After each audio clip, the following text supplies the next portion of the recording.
Hey people, how's it going? Welcome to another video. Welcome to another set list, a perfect set list video. So with the news and the hype that Maiden are, doing their Run for Your Lives tour in 2026, hopefully it keeps going. Hopefully they come to this side of the world again.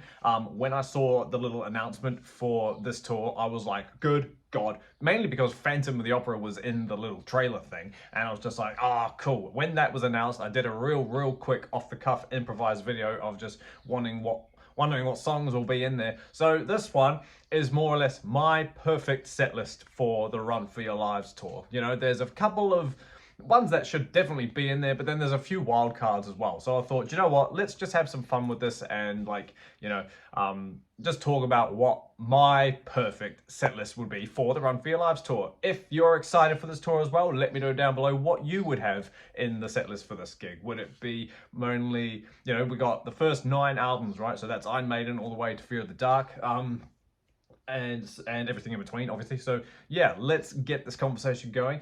I'm gonna start off with a traditional song that they probably wouldn't play live per se. It would be a tape running, you know what I mean? Because of their dramatic intros that they like to do. My first song technically would be Ides of March from Killers, just to really show homage to their early days and what they used to open with. I know that they obviously opened with this song when it was early days, and they did it again for the early days tour in like 2005-ish. So, it's not impossible that might not be the case. But yeah, Ides of March would just be a real fun hype up song and just real cool to see live. I mean, that would just be so fun. And then coming off the Ides of March, I would go straight into Wrathchild like it does on the album from Killers again, just that straight pounding bass. I know it's been an opener before in obviously real early days, but I don't think it's been an opener for it probably might have been, I don't know, but I don't think it's been a proper opener for the bigger shows. It's normally like 2 or 3. I know it's the second song on Death on the Road, I'm pretty sure, so there's potential. But yeah, Wrathchild's just an awesome song. I think I've seen it live. I saw it somewhere on the Somewhere Back in Time tour, but I just think that's a fun song to get everybody going. And then the third song for me would be 2 Minutes to Midnight from Powerslave, because this one is an epic song. It's an early song in the album of Powerslave. It's track 2. So to play it in the early half of the gig as well, to me, would make sense. It's a classic. It would just go. It would just be, song after song. There wouldn't be any talking yet because it's all us still just getting all hyped up. The fact that we're actually seeing the band live on this tour, you know what I mean? But yeah, everyone knows 2 Minutes to Midnight. Everyone loves that song, including me. So I would just be super hyped to see that. And then I reckon there would be another earlier one. I personally would then go into 22 Acacia Avenue from Number of the Beast.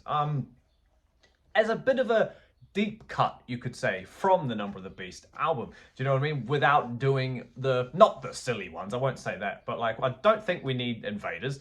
Children of the Dam has been played live recently, so it's they don't need to bring that back in.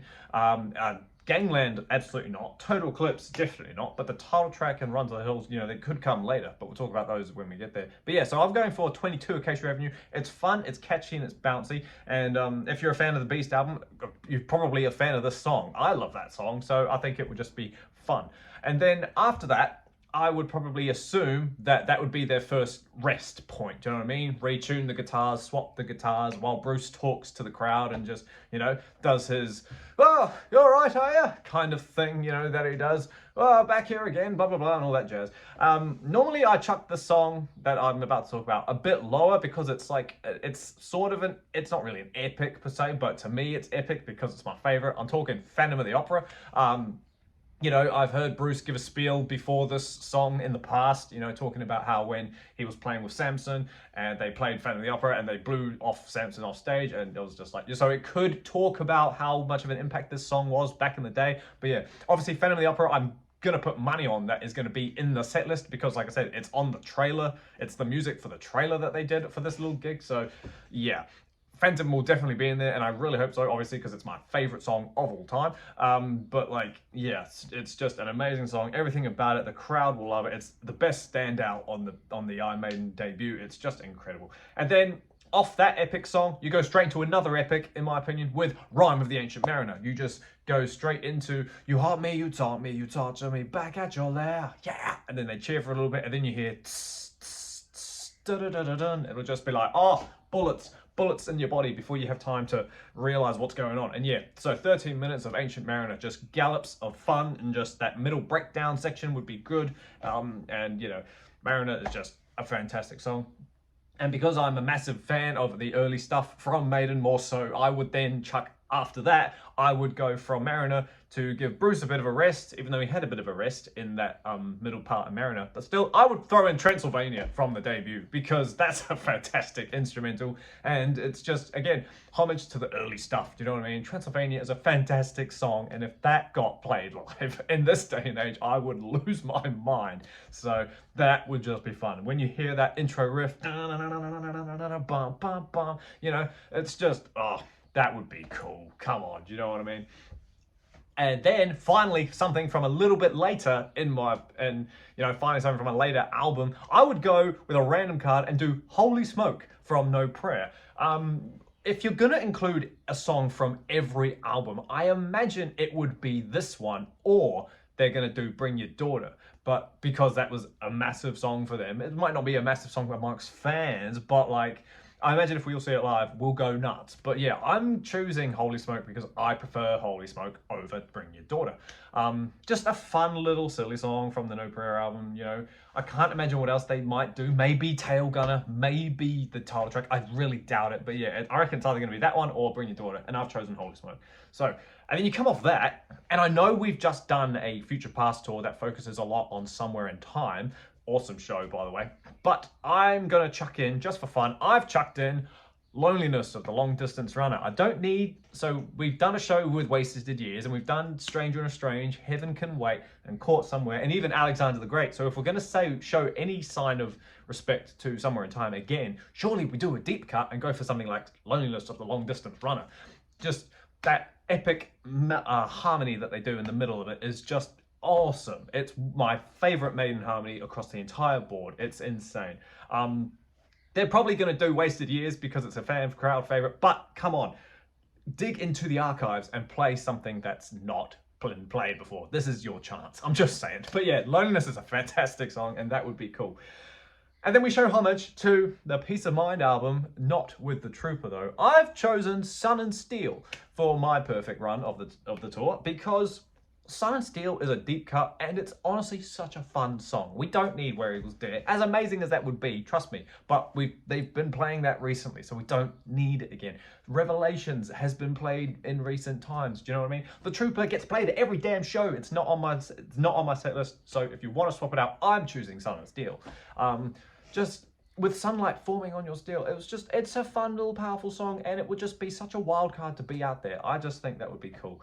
And then number 12, I've gone for the Number of the Beast song. Just, you can't, because they didn't play the song on the Future Past tour, so surely we bring it back into the game. Do you know what I mean? It's a great song. Everyone loves Number of the Beast. I especially love that song. It's so good.